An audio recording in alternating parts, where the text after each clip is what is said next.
Welcome everybody to another episode of Community Voices. Hope everybody's doing good and feeling great. Man, year flew by, but we are now at the last episode of 2025. And honestly, again, I say this kind of often because I surprise myself with every guest that we get. But personally, for me, this is my favorite Community Voices I've ever done to end off the year. And this could, not to put the pressure on, but this is one of my favorite conversations because, this is somebody who I've been following for a long time, admiring their career, the different things they do, how they're like a multi-hyphenate creative. I watch their content. I'm in them chats. I'm talking to the chat. You know what I'm saying? I'm part of those things. So to be able to have her on the show, to not only give back to the community and to have an impact, but to, just really make both worlds come across. I'm just very excited. I'm very proud to have this conversation. She is somebody who, again, I said multi-hyphenate creative. She's a content creator. She's a host. Storymodebae, welcome to Community Voices. How you doing? So good. How are you? That was such an intro. Wow, gas me up. I'm a fan. I think that the best, sometimes, again, some of my favorite part of doing Community Voices or is having the opportunity to even be in this position is to bring in that cultural relevance. I know I watch these creatives. I know what they're doing. Let's loop them in. Let's make something happen in a very authentic moment. So again, I know I'm gassing you up, but it all comes from an authentic place. I'll take it today.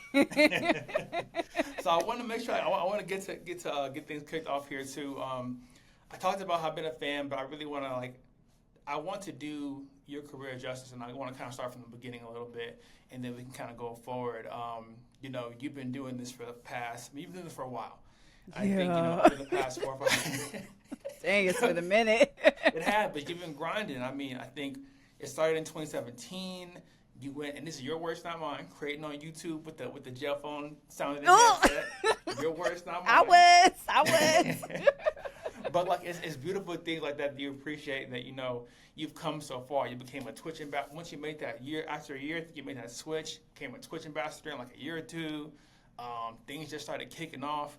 This is what I want to know is that when you made that switch from going to YouTube to Twitch, which is one of the most pivotal parts in your career, what was your mindset during that switch? Because you also said you came into it, knowing that you had a similar interest to what you were seeing, knowing that you could do it. So what was the mindset when you made that switch?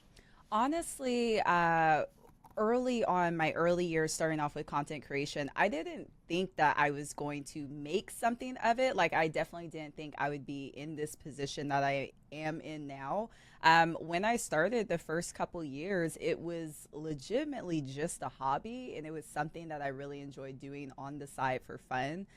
During that time, I was also still going to school. I was still working at my restaurant job. So I didn't want to put all of my eggs in the content creation basket so soon. I was just let's see what happens. So it wasn't until a couple of years later where I was like, okay, maybe I could do this for real. Maybe I should bet on myself and see what happens. And it's been working out. I am super grateful. I love that. And I want to keep going to your career a bit, but I remember with one part, I did my research. Come on, I appreciate it. Thank you. I got my journalism back. I did the digging. Yeah. I did that. And I think one thing, because I grew up playing games, I think the one thing I haven't necessarily said yet is that, what makes it so exciting for this interview is I don't play games anymore. I haven't played games since the pandemic, but it's what brought me to Twitch. It's what brought me to watching people, so I can get the same fulfillment and enjoy it with the community without actually having to, to being able to prioritize my life as well to do what I need to do, but then also still getting that childhood excitement of the game and the story and stuff. And for me, again, I like all games. I like to consider myself a gamer. Some could argue. But I'm not gonna argue it. If you play a game, you're a gamer. That's how I see it. But I get in my head about I'm if I haven't picked up the 6 in a while, but if I needed to, it'd be organic. That's how I get myself up. But I love all games. I love a good story. I love the same way I'm a critic about just shoes and things like that. I'm really a critic about games and how they play. And I know one for you is that you want to feel something. You love a good storyline. It's in the name, Storymodebae. You want to feel something. You want to feel that cinematic moving experience. Where does that come from? I know you said you're not, you never, sports hasn't been your thing. I know you said the first person shooters haven't been your thing, but when did you catch that on when you were this is kind of my bag for real?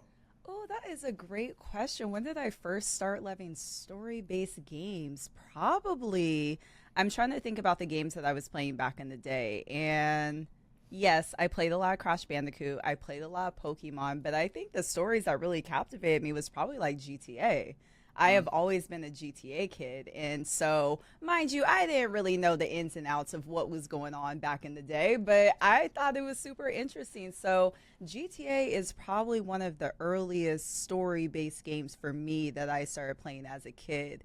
And ever since then, I like to know my strengths and weaknesses. I'm not a great gamer, despite what people may think. I really just play to have a good time. I don't coin myself being the best of the best gamer. So yeah, like I appreciate stories that make you feel something, regardless of how good or bad you're doing. I'm not a shooter. I'm not a sports gamer girly. I've tried many times. I can't get into it. So yeah, story-based games for me are always my favorite. What was the last game that like made you feel something? Like the last game you played where you're like, oh, that was a good story mode right there. I have two. So very recently we played Dispatch, which is Mm-hmm. a really good choice-based game, and I love choice-based games like Telltale's The Walking Dead, things of that nature. Detroit Become Human, really, really solid, good choice-based game. So Dispatch, and a couple of months ago we played South of Midnight, and that one takes place in Louisiana, and so black main character, and so you're getting all of the cultural references and the music in the background, and the story's so good. So yeah, I would say those are two of my favorites for the year. Yeah, that was super good. Dispatch was phenomenally good. Yeah. I feel like I didn't. That was not on my radar. And then when it popped up, I was just like, this. It reminded me of like almost what the future of television could be if we were looking for like, the next Yes. level. Yeah, It it was like was really so crazy. good. Hmm. Yeah, those are both amazing games. Hmm. I want to get back into your career a little bit too. I think one thing for me, as somebody who again I've been doing interviews for a long time in different capacities, and it was personally really inspiring for me when I found out like you were the host for the Olympics and like all your Hmm. different interview gigs. And it just I was like, man, like it again for me, you know, it is so interesting when you see people operate in different spaces and just doing and discovering all the facets of their interests, the things that they like, the things that move them, and then just going for it. Not Hmm. allowing themselves to like explore one niche or one certain area, but then not like narrowing down to where like they can't do other things. I thought that was extremely interesting, and so I kind of just really want to know like where did that come from? Like where does that like where did that come from to like doing the interview and hosting? Where does that come from? It's so weird because I feel like my entry into hosting is so different from everyone else's. I didn't necessarily aspire to be a host or do interviews. When I was growing up, I didn't even like public speaking. And I'm so serious. Like, I would get in front of people and I got nervous. I remember being in school and being in front of the classroom, and I'm like, I'm looking down, I'm looking everywhere but. And so, with hosting, I was streaming on Twitch for a couple years, and in the beginning of 2020, I was reached out to someone from Twitch, and he was putting together a show called This Is Dope, and it was highlighting Black creators during Black History Month. And he said, "Do you want to host it?" And I said, "Huh?" clearly, clearly, this email ain't meant for me. Are you sure? But he was watching a lot of my streams at the time. And the thing about streaming, which is so interesting, there is a lot of crossover that you don't think about. So, yeah, in a sense, a lot of the ways that I was kind of running my stream was kind of like a show. So he kind of saw something in me that I didn't even realize. And so I was like, okay, yeah, sure, let me give it a try. So my first hosting gigs, janky. And it happens. They were real janky. They were real all over the place.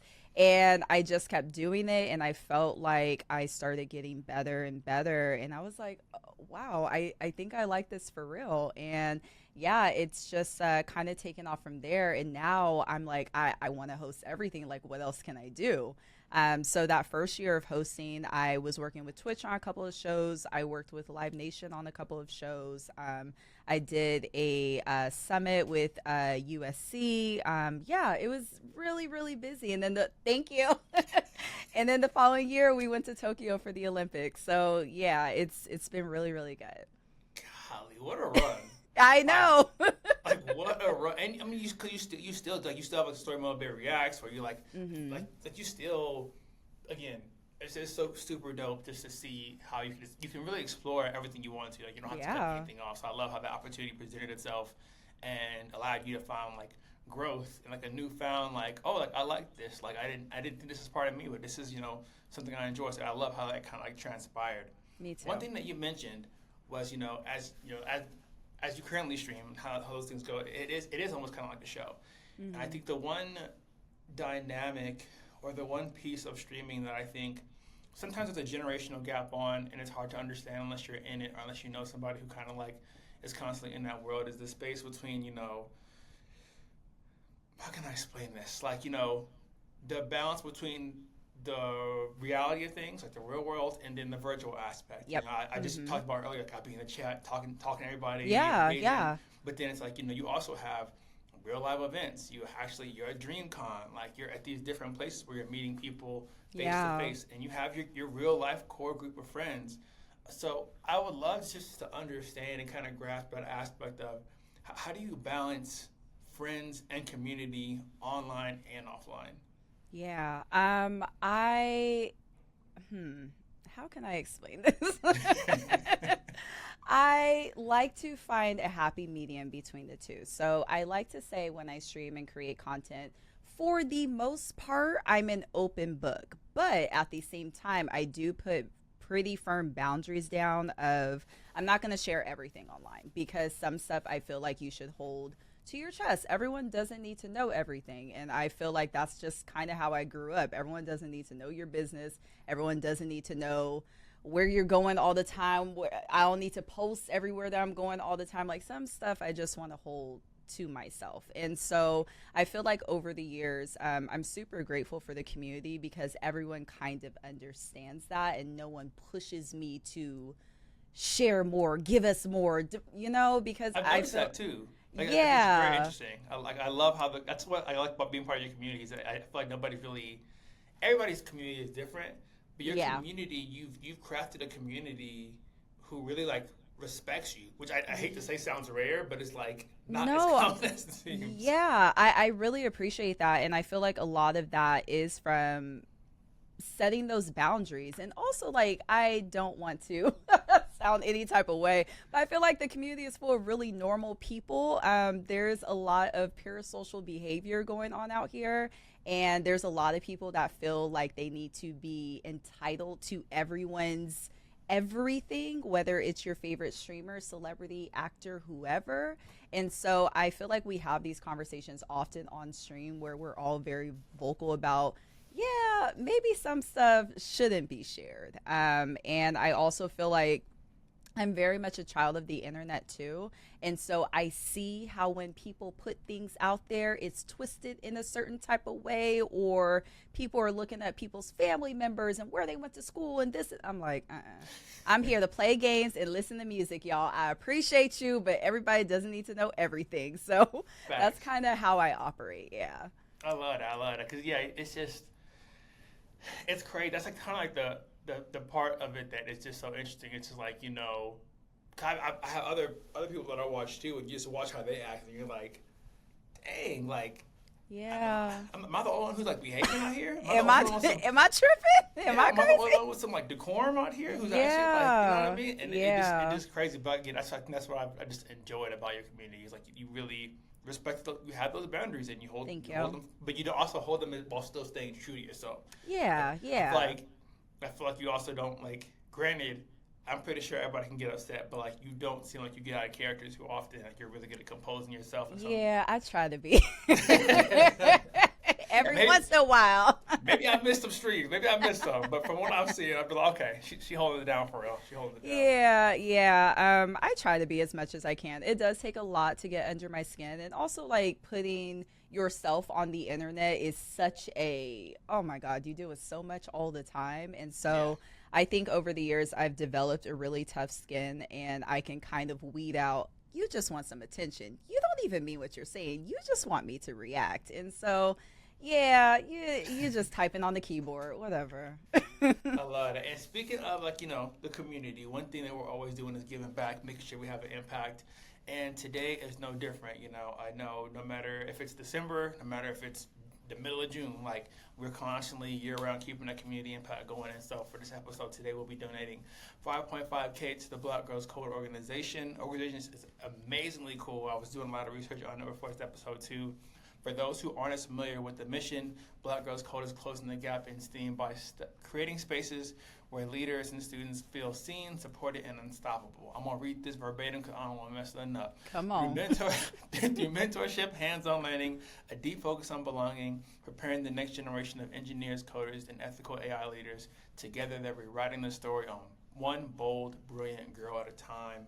That mission by itself is moving. If you just read that statement, if you knew nothing else, you knew how impactful that was.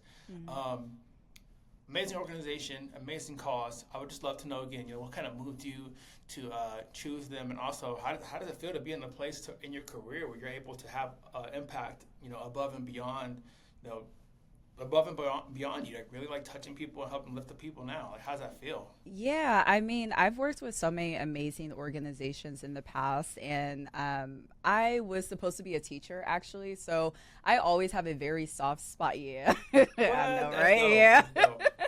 And so I always have a super soft spot for organizations that uplift the youth. I think that's so important. Like, yes, we should also be uplifting people that are in the mix right now, but especially those that are looking into being a part of these industries too.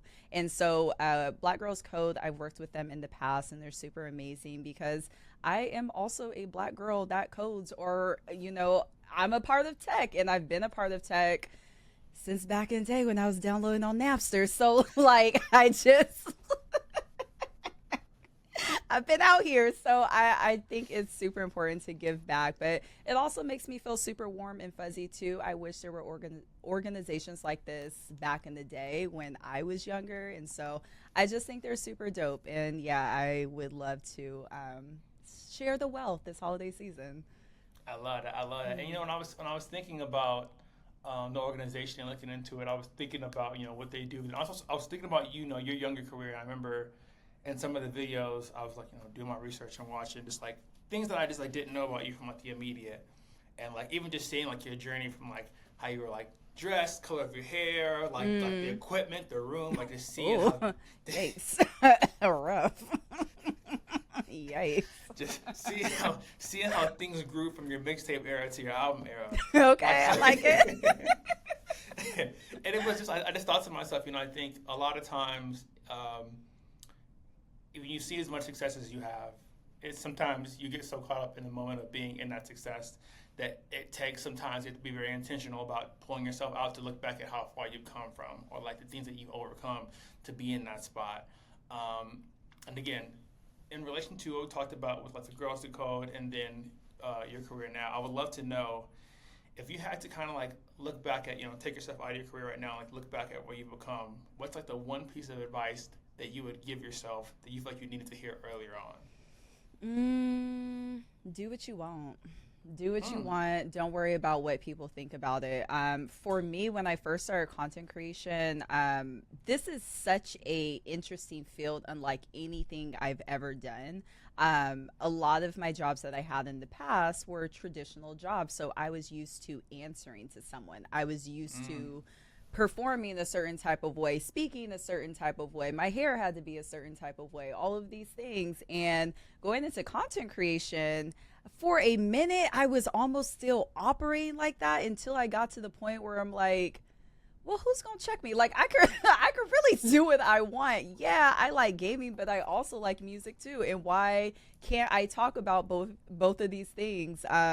Sometimes I like bundles in my hair. Sometimes I like braids. Sometimes I want to listen to rap music on stream. Like, who's really gonna check me? It's kind of how I've been operating. And the great thing about it is I have found community and people that also gravitate towards those things too.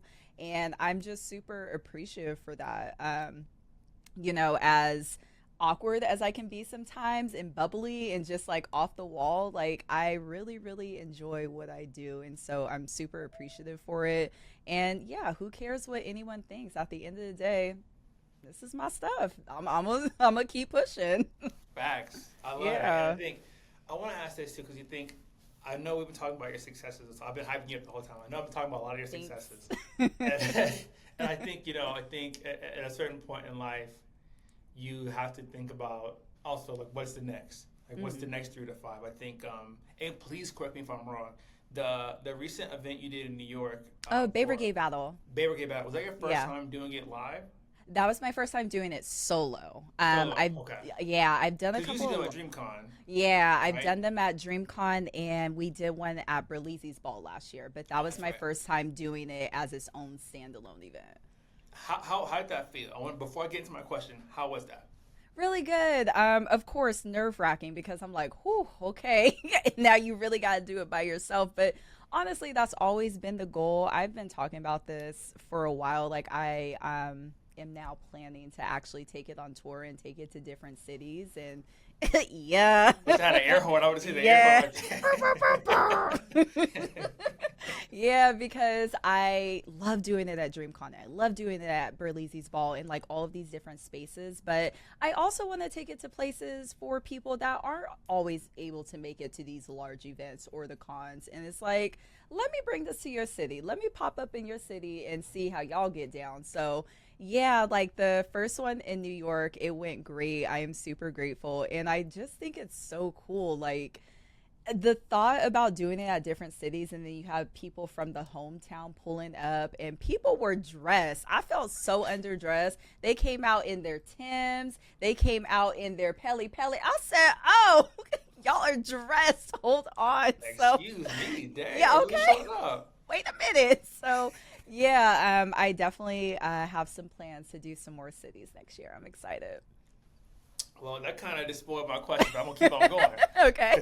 First off, that's fire. That's fire. Thank you. But Thank you. My question was, again, all these things that you're doing, what's the next goal? I know we talked about taking this on tour, take this on the road. What else is kind of like those next 3 to 5 year goals that you're trying to accomplish for yourself? So for sure, Bae Brigade Battle on tour. I always say I want to host a show of some kind. I already do so much with gaming, but especially like with music and culture, I just want one space where this kind of lives. And I love doing hosting and interviewing and talking to artists and talking to different musicians and things of that nature. But other than that, I'm just out here. I'm just seeing what turns out from this. It's interesting because I never thought that this would be a full-blown career. So as long as I'm in this space and have the opportunity to do all these things, I just want to show out as much as I can. I love that. I love that. It's like it's deep enough for you to find your purpose in, but then also like you're not overthinking it. Yeah. Like, you know what I mean? Like there's a beauty in that, like, well, for lack of better words, that gray area. Like, Yeah. Not too far over here, not too far over there, but just living life right in that middle, which I think is beautiful. Thank you. Definitely makes sense. I think that's why you're so successful at the things that you do, because it's like Thank you. You know what I mean? Like you're locked in, but you're not like the blinders are on. You still see everything. Yeah, I yeah, know why I because did that, but. no, look, we here, I see it. No, because I am a Virgo, and so I'm a perfectionist and I'm an overthinker, and so a lot of times I have to dial it back a little bit, and it's like, okay, what are we doing right now though? Let's stay focused, because oftentimes I will put my hands in too many baskets and I can't keep up with everything. I'll be like, okay, well, let me stream this game, well, let me react to this album, let me host this show, let me do this, and sometimes I just have to slow down just a little bit. What do you want to do right now? So as of right now, my biggest focus is getting some more Bae Brigade battles in these cities. I love that. I love it. Now, I could continue asking you questions forever, because that's just how my mind works. That's how my mind works. But I want to respect your schedule. I want to respect my work schedule too. Make sure we lock in. Fair. We go into the holidays. Nobody want Come to. on. You know what I mean? But I want to ask this one last question. I think when I was doing, when I was deep diving on your career, I remember there was one point that really caught my eye, and it was, I can't remember which. I watched like 3 or 4 of them, but there was one where you basically just saying, how you saw the space. You saw that you had a space. You saw that you not belonged in there, but like that you could take up space in that place too. Mm-hmm. You saw, you said, I'm gonna give it a try. Why not? I like these things. I can do that. Let's just see how this goes. Mm-hmm. And I think it's a beautiful thing to hear, because there's a level of confidence within that. But then also I think when you think about where your mind was at and where the industry was at that time compared to where things are now, I feel like for a lot of people, and not even just in streaming, just in creating in general, it can be harder to tell yourself, hey, I belong here. I can take up space here because things can feel oversaturated, or you're always trying to figure out what's the next move, or depending on why people want to do it, like, is it worth it? Is there money there? It's all these different reasons that make it difficult to make a decision compared to back then. And when you think about how many people want to get in streaming, I was at an event in November. I think it was like some kind of Black Boy Max event, and it was interesting seeing people pull up to the live streaming, like they were streaming, and then they were at his live streaming, and there's people who were also streaming, and it was just like, whoa, taking it all in. I was trying to shock. I was like, am I real right now? Like, what's going on? But I think I said it to say, you believed in yourself. You saw that you could take up space in that place, and you did, and you continue to do so. For people who are kind of, maybe thinking that the space is not big enough, or they don't have, they're not sure if they can belong in here. They don't know, if they can even try. What advice would you share with somebody today? First, don't dim your light for anyone. Tyler, the Creator, what song is this? It's Saint Chroma that came out on Chromacopia, and at the end, his mom was talking, and she said, don't you ever dim your light for nobody. You are the light, right? And so, that's kind of how I live. I feel like I'm not going to be everyone's cup of tea. That's fine. That's human nature. Not everyone's going to like me. That's fine. But as long as you know what your purpose is and why you're doing it, that's really what matters. But there's always going to be space for you.